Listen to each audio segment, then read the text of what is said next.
자, 일단, 케이트 윤님이 이런 질문을 좀 하셨습니다. 전세 물건이 전혀 없고요. 매매 물건이만 많은 단지가 있습니다. 자, 지금이 매수 타이밍이 될 수 있을까요? 라고 표현을 해주셨는데요. 모든 일어나는 현상들이 이렇게 될 것이다 라고 판단할 수 없다는 것은 아마 잘 알고 계실 겁니다. 다만 일반적인 부분을 가지고 말씀을 드려야 될 것 같은데요. 기본적으로 일단 전세 물건이 전혀 없다라고 하는 부분, 일단 전세라고 하는 것들은 기본적으로 실수요자들이죠. 실수요자들이기 때문에 지금 전세 물건이 전혀 없다라고 하는 부분은 실수요자들이 그 그러니까 전세 물건 자체를 생각을 해봤을 때 굉장히 선호가 되는 곳일 가능성이 매우 높다라는 생각이 들고요. 이 상태에서 매매 물건만 많은 단지가 있습니다라고 되어 있잖아요. 이런 경우는 지금 말씀하신 경우처럼 매수 타이밍이 될 수 있는 경우가 상당히 많습니다. 자, 왜 그러냐면 전세 물건이 없는 상태에서, 근데 한 가지 좀 조심하셔야 될 건 있어요. 무조건 그렇다는 것이 아니라 전세 가격의 움직임이 조금 더 강해졌을 때 이런 현상이 더 많이 나타납니다. 왜 그러냐면 전세 물건은 기본적으로 실수요라고 아까 말씀을 드렸는데, 이 실수요자들이 물건이 없기 때문에 물건을 찾아서 움직이려고 하는 심리가 굉장히 강한 상태고요.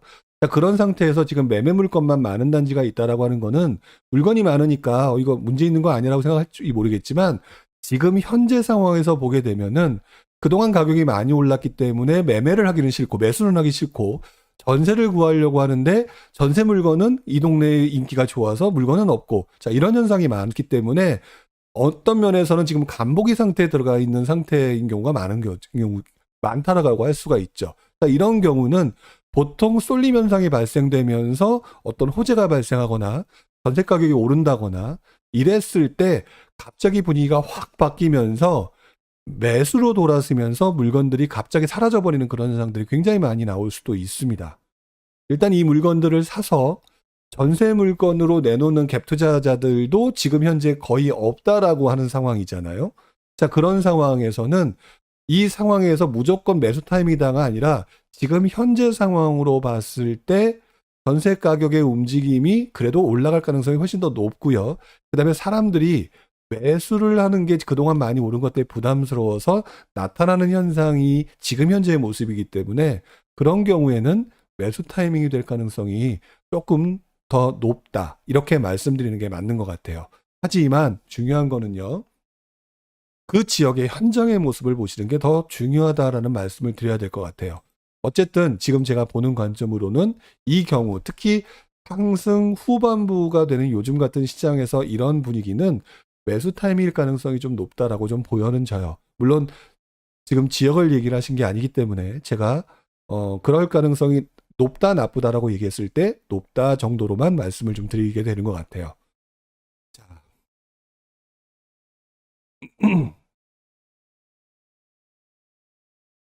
이재호님인가요? 용산 쪽이 뜬다고 해서 질문을 드리는데요 라고 얘기를 하셨습니다. 제가 용산이 뜬다고 말한 적은 없죠? 어, 어떤 표현에 의하면 야, 용산이 제가 뜬다고 얘기한 것처럼 좀 보이기도 해서, 일단은 많은 분들이 용산 쪽이라고 하는 부분을 이야기를 하셨으니까 아마 그렇게 질문을 하신 거라는 생각이 드는데요. 소창고는 인근도 용산, 서울역 개발에 직접적인 영향을 받는 입지인가요? 라고 표현을 하셨는데요. 자, 이거는 누구한테 물어보시는 게 별로 좋지 않은 질문입니다. 자, 왜 그러느냐? 제가 이제 뭐 이걸 가지고 뭐 좋다 나쁘다라고 표현한다는 게 조금 웃기긴 한데, 제가 왜 이렇게 말씀을 드리냐면은요, 어떤 특정 지역을 언급하기 이전에 어떤 동네이든지 간에 그 옆에 있는 근처에 있는 동네가 매우 가격이 움직임이 강하면은요, 그 다음에는 무조건 그 옆에 대체지로 움직이는 사람들이 발생하기 때문에 자연스럽게 그 옆은 시간이 문제일 뿐 언제든지 영향을 받게 되어 있습니다. 이거는 예를 들면 지방 중소도시에 그 주변에 논밭이 있어서 뭐 신축과 구축의 갭 벌리기 갭 매기가 잘 일어나지 않는 그런 동네를 제외하고서는 거의 모든 지역이 다 이런 부분이 일어난다고 봐야 되는 거거든요. 자, 그러면은 이 질문 속에 답이 있어요. 용산이 과연 많이 오른다라고 하면 효창공원이라고 하는 동네가 갑자기 파주에 있는 지역도 아니고 또는 경기도 뭐 이천에 있는 지역도 아니고 바로 옆에 있는 지역인데 움직임이 없을 리가 만무하죠. 그래서 이거는 질문의 요지가 어떤 목적이신지는 제가 잘은 모르겠지만 기본적인 근간을 가지고 말씀을 드리게 되면 서울과 수도권 또는 일반 지방광역시 같은 경우는 어떤 지역이 움직이게 되면 자연스럽게 그 주변이 움직이게 되어 있고 그리고 그 주변의 움직임이 시간이 문제일 뿐 시간을 두고 자연스럽게 갭이 메워지는 현상이 발생된다라고 하는 부분은 한 번도 나타나지 않은 적이 없다라고 말씀을 드릴 수가 있을 것 같아요. 다만 지금 말씀 속에 제가 한 가지 주의사항이 있다는 말씀을 좀 드려야 될 것 같아요. 자, 왜 그러냐면 지난장 후반부에 그 당시에도 오세훈 시장이었죠. 그때 한강 르네상스다 기타 뭐 성수종합개발이다 뭐 굉장히 많은 얘기하면서 그 당시도 용산에 대한 얘기가 굉장히 많이 나왔었습니다. 자, 그러다 보니까 용산이라고 하는 지역 중에서 대표적으로 얘기되는 수많은 동네들이 있죠. 뭐 A급 입지. 그 지역조차 개발이 잘 안 됐죠. 진행이 잘 안 됐죠. 뭐 흔히 말하는 우리 과거 기억하시는 용산 참사가 있었을 정도로 반발도 많았고. 자, 그렇기 때문에 만약에 그 지역의 A급도 제대로 진행되지 않는 상태에서 올라갈 수 있을 것이다 라고 하는 호재로 인해서 올라간 경우 실제로 진행되는 절차가 지지부진한 경우 올라갔던 실망 심리가 생김으로 인해서 가장 크게 떨어질 곳이 어디냐? 그 지역의 외곽 지역이에요. 이 부분을 고려하셔야 되는데 많은 분들이 지금 제가 방금 말씀드렸던 이 부분에 대한 거는 하나도 고려하지 않는 분들이 많은 것 같아요. 이런 지역은 투자를 하려고 했을 때는 장기라고 하는 부분을 항상 생각을 하셔야 된다라는 말씀을 드리고요. 지금 질문 자체로만 보면 그러니까 벌리기가 발생되면 A급에서 B급, C급에서 매우기가 발생되는 거는 무조건 나타난다고 말씀을 드렸지만 여기에 흔히 말하는 거품이 들어가게 되거나 과도한 기대 심리가 들어가게 되는 경우는 따라 오르더라도 어느 순간 지지부진했을 때 그 상대적인 외곽 지역이 굉장히 큰 타격을 입는 경우도 많다. 그래서 이런 투자 방식은 저는 굉장히 거부하는 투자 방식이에요. 물론 지금 우리 이재훈님께서 말씀하신 거는 제가 모르기 때문에 이 부분까지는 제가 혹시나 해서 말씀드리는 거다라고 생각하시고 이해를 해주시는 게 좋을 것 같아요. 아마도 오세훈 시장 당선 이후 또 기타 뭐 내년 대선이나 이런 걸로 인해서 재건축 재개발 시장 부분과 그 다음에 한강변 주변이 굉장히 많이 움직이겠죠.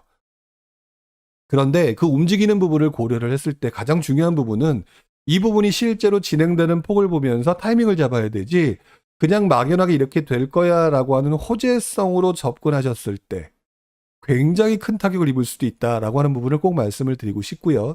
가장 대표적인 경우가 지난장의 한남 뉴타운입니다. 한남 뉴타운은 지금도 굉장히 좋은 곳이고 그때도 굉장히 좋은 곳이었는데 그때 지난장 같은 경우도 굉장히 높은 가격으로 올랐지만 굉장히 지지부진했고 그래서 순간순간 굉장히 그 진폭도 심했고 굉장히 많은 그 고통 또는 시간 지연 이것 때문에 고통받으셨던 분들이 의외로 많습니다. 자, 그래서 이 부분을 한 번쯤 더 생각을 해보셨으면 좋겠다. 이런 말씀을 드리고 싶네요.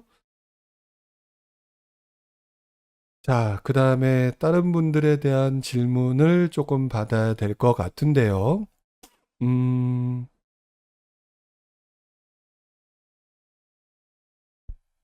자, 이우구님의 질문은 제가 답변을 드릴 수 있는 내용이 못 될 것 같아요.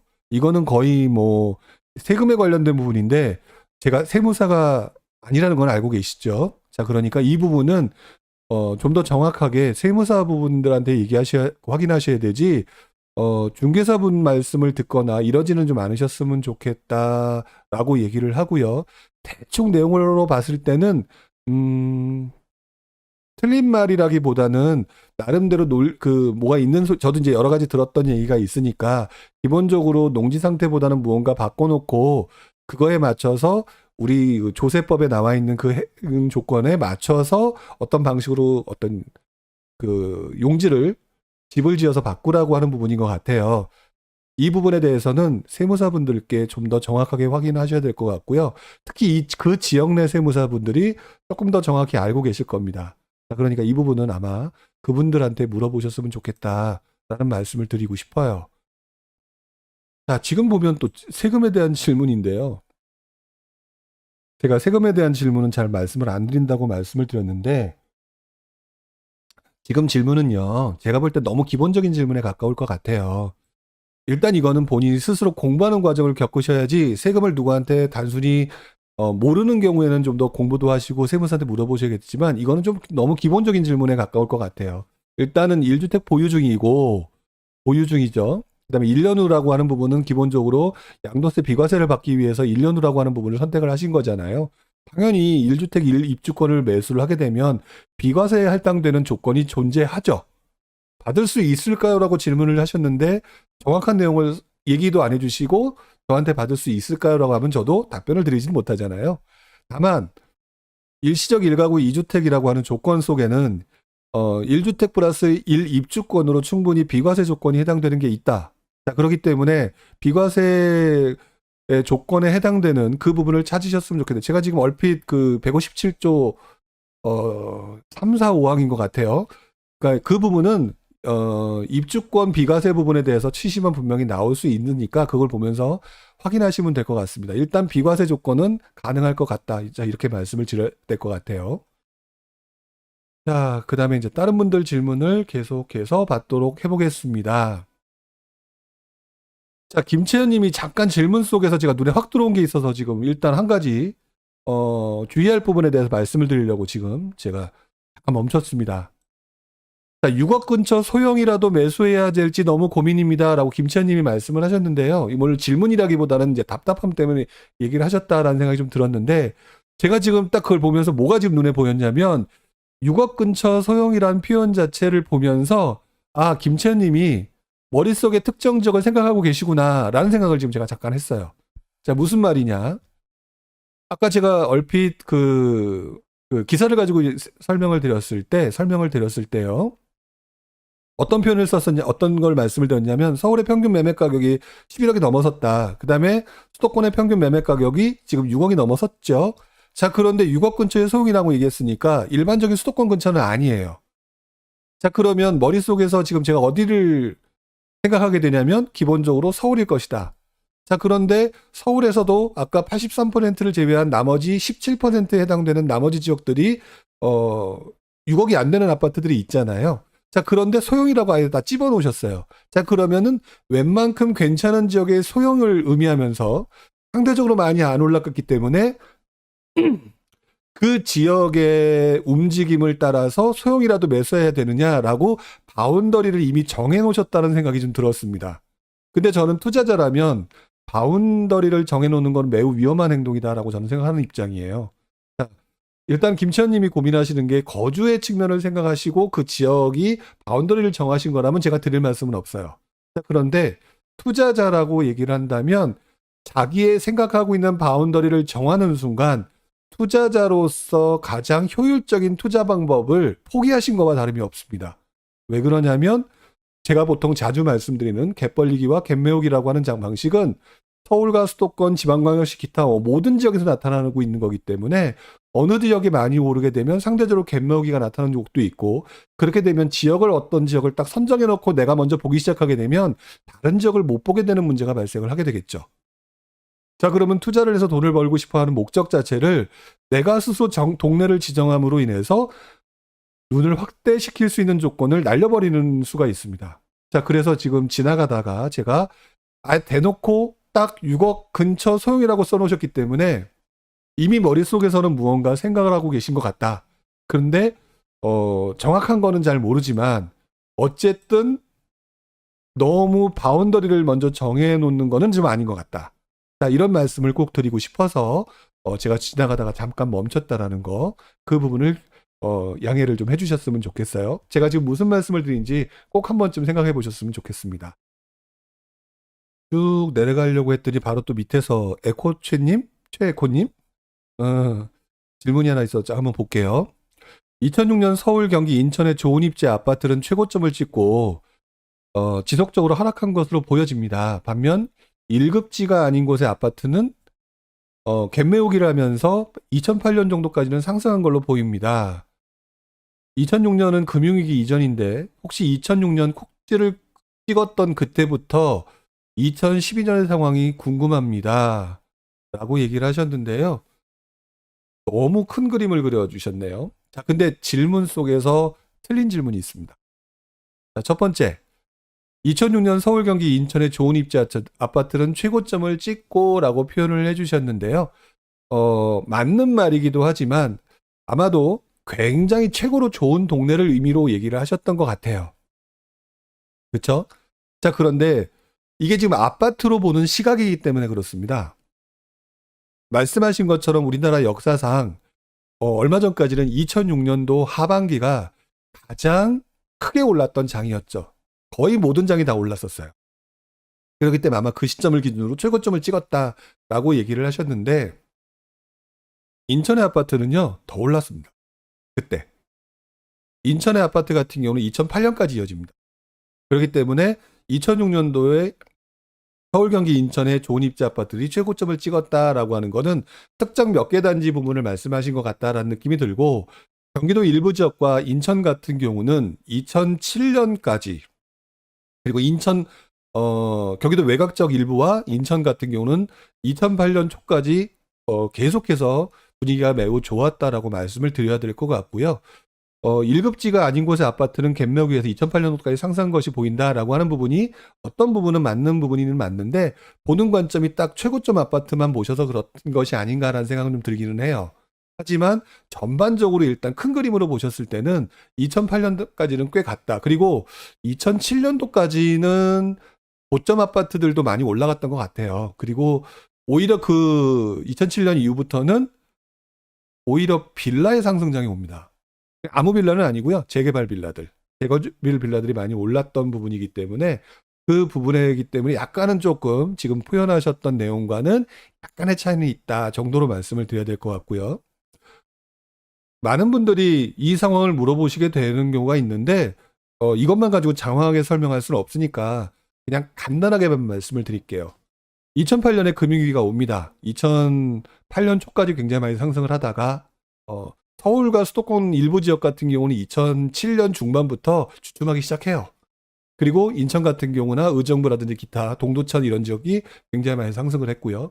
자, 그러다가 2006년 꼭지를 찍고 난 다음에 분위기가 그러니까 2008년 금융위기 이후에 굉장히 가라앉은 걸로 기억을 하시는데 오히려 2009년까지 가라앉지 않고요. 오히려 2009년에 급등을 합니다. 저도 좀 놀랐었어요. 특히나 어디가 급등을 했느냐? 강남이 급등을 했죠. 강남이 급등을 하면서 오히려 강남의 전고점을 얘기하게 되면은 2008년 금융위기 직전이 아니라 2009년인 경우가 의외로 많습니다. 그때 왜냐하면 상승장의 관성이 그대로 사람들한테 이어져서 그때 이후로부터 굉장히 이어졌었죠. 자, 그리고 상황을 되게 궁금해 하시는데 그때 상황에 따라서 많은 현상들이 달라지게 되어 있는데요.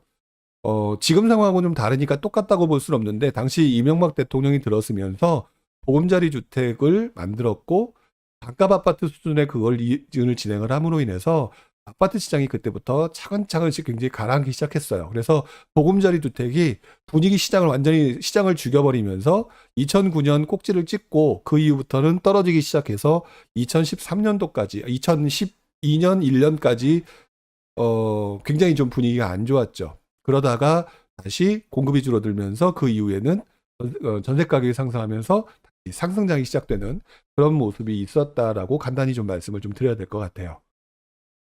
자, 너무 길게 설명하면 안 될 것 같아서 조금 간단하게 좀 말씀을 드렸다는 거를 좀 양해를 좀 해주시고요. 자, 그 다음에 너무 위에서만 얘기하면 좀 안 될 것 같아서 제가 조금 밑으로 좀 내려가 봅니다. 자, 이은희님, 제가 지난번에 지방장 얘기를 워낙 많이 안 하다 보니까 지난주인가요? 지지난주가 되게 좀 불만이 좀 있었던 것 같다는 느낌도 있어서 제가 잠깐 얘기를 했었죠. 자, 청주 신축은 많이 오르는데 구축은 어떻게 될까요? 라고 좀 표현을 해주셨습니다. 근데 이거는요, 역시 또 저보고 이제 신점을 치라는 얘기밖에 안 될 수 있는 부분일 것 같아요.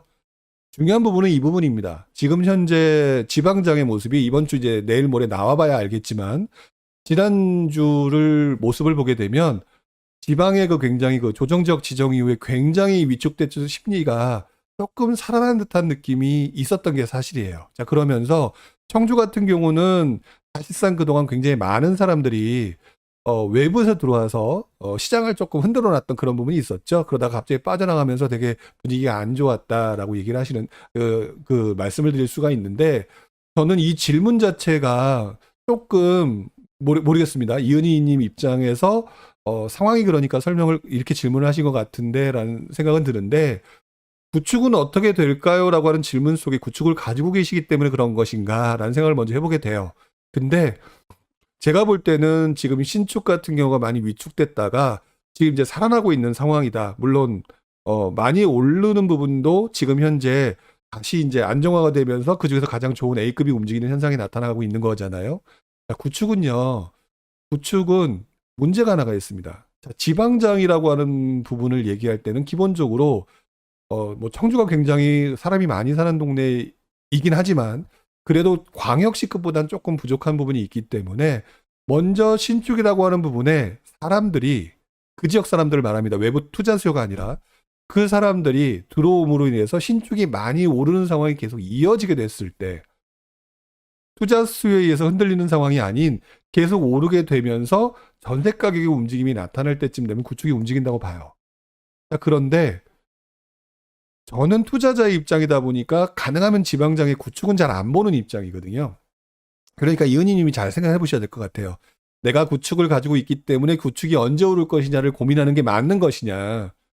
아니면 내가 가지고 있는 건 일단 무시하고 지금 현재 일반적인 현상으로 봤을 때 항상 A급이 먼저 움직이고 그 다음에 둔신축 이렇게 움직인다면 내가 가장 현명하게 선택할 수 있는 게 무엇이냐 라고 생각했을 때는 구축을 얘기할 게 아니라 원래 신축이나 또는 얼마 되지 않은 준신축에 해당되는 곳으로 접근해야 되는 게 맞는 것 같거든요. 근데 지금 내가 가지고 있는 것에 너무 크게 집착을 하게 되는 경우 시장의 움직임에 따라서 내가 투자할 곳에 포인트를 놓쳐버리고 내가 가지고 있는 것이 언제 오르냐에만 집착하게 되는 경우가 발생을 해요. 제가 지난 장 때 제가 겪었던 실제 사례입니다. 제가 나중에 이제 다 정리하고 난 다음에 되게 고민을 했던 내용인데요. 내가 도대체 왜 이 구축 들고 이렇게 헤매고 있었을까라고 생각해 보니까 그거였더라고요. 내가 구축을 가지고 있다 보니까 내가 이것을 매도하고 난 다음에 수익을 더 높일 수 있는 신축이나 준신축으로 확률을 높였어야 되는데 지금 이 구축의 가격이 움직이지 않으니까 언젠가는 오를 거야라고 생각하는 심리가 더 강해져서 현명한 선택을 하지 못했다라고 하는 것을 제가 나중에 다시 한번 깨달았던 것 같아요. 그래서 그다음부터는 제가 가지고 있는 부분에 대해서 그 부분에 대해서 더 신경 쓰는 게 아니라 그것을 버릴지는 몰라도 더 확실한 수익과 확률이 높다라고 한다면 그것을 선택하겠다라고 하는 측면으로 전환됐었죠. 저 같은 경우는. 자, 그래서 질문 자체로만 답변을 드리기보다는 이것을 이용해서 어떻게 생각하시는 게 더 좋을까라고 하는 측면에서 하나를 더 말씀을 드렸고요. 그 다음에 그냥 일반적인 답변으로만 정리를 한다면 외부 수요가 좀 빠져나갔기 때문에 그 지역의 특성상 인구는 좀 많은 곳이니까 제 기억으로 한 55만 그 정도 됐었죠. 그러니까 결국엔 신축이 어느 정도 올라가고 구축의 차이가 벌어진 상태에서 구축의 움직임, 요즘에 이제 전세 가격 움직임이라든지 이런 걸 좀 지켜보셔야 되니까 그랬을 때는 구축의 움직임 가능성이 매우 높다. 특히나 중소도시가 아닌 청주는 가능성이 높은 편이다라고 말씀을 좀 드려야 될 것 같아요. 자, 그 다음에 이제 다른 질문을 좀 봐야 되겠죠? 자, 제이스 님은 아까 하셨던 질문이었던 것 같고요. 그 다음에 최정환님 거 한번 잠깐 볼까요? 일산 동구에 있는 못난이 아파트인데요. 일산은 상속률이 크고 주위 아파트는 신고가로 간간히 거래되고 있는데요. 제 아파트는 12월에 신고가를 끊고 그 이후 급매도 전혀 거래가 되지 않네요. 매물도 쌓이고 호가도 내려가는데요. 이걸 6월 이전에 일시적인 현상인지 아니면 하락의 신호로 봐야 하는지 어렵네요 라고 얘기를 하셨습니다. 이 질문은 제가 지금 답변을 드린다 해도 이해 못 하실 것 같아요. 자, 왜 그러냐면 지금 말씀하신 이 질문은 제가 그 초보 시절부터 제일 많이 했던 고민이고 아마 주변에 계신 분들이 제일 많이 하는 고민일 거예요. 자, 그런데 이 질문에 대해서 답을 드리기에는 너무 기초적인 지식이 많이 쌓여야 되는 문제가 좀 있습니다. 그래서 간단하게 말씀을 좀 드리자면 한 번 움직임이 상승됐잖아요. 일산 동구 못난이 아파트를 떠나서 상승률이 크고 주위 아파트 신고가로 갔다. 라고 하게 되면 어느 동네든지 예를 들어서 예를 한번 들어볼게요. 한 6억짜리 아파트가 8억이 됐습니다. 또는 9억이 됐습니다. 그럼 그 아파트가 신고가를 찍고 계속 올라가는 중이었죠. 자, 그런데 생각을 바꿔놓고 한번 생각해 보자고요. 6억짜리가 9억이 됐어요. 그러면 집을 살려고 하는 사람이 그 아파트 살 수 있을까요? 고민하게 될까요? 고민하게 되겠죠. 자, 고민하게 되면은요. 그 집을 가지고 있는 사람 입장에서는 어떻게 결론이 어떤 부분이 보여야 되냐면, 안 나가는 거예요, 내 물건이. 왜? 내 입장에서만 생각하니까 올라가는 것 때문에 신났죠. 기분이 좋죠. 하지만, 사야 되는 사람 입장에서 한번 생각해 보시라는 거죠. 어떻게 되고 있는지. 6억짜리가 9억이 됐습니다. 살 수 없어요. 고민하고 있어. 이걸 사야 되나 말아야 되나. 그렇기 때문에 이 시점에는요, 매도자는 호가를 계속 올리고 싶죠? 올려요. 매수자는 드디어 빠지기 시작합니다. 왜? 9억 주고 사고 싶지는 않으니까. 자, 그러면서 어느 순간이 또 경과하게 되면은요, 매도하려고 했던 사람들도 불안해지기 시작해요. 잘못했나? 조금 내려볼까? 그래서 호가가 내려가죠.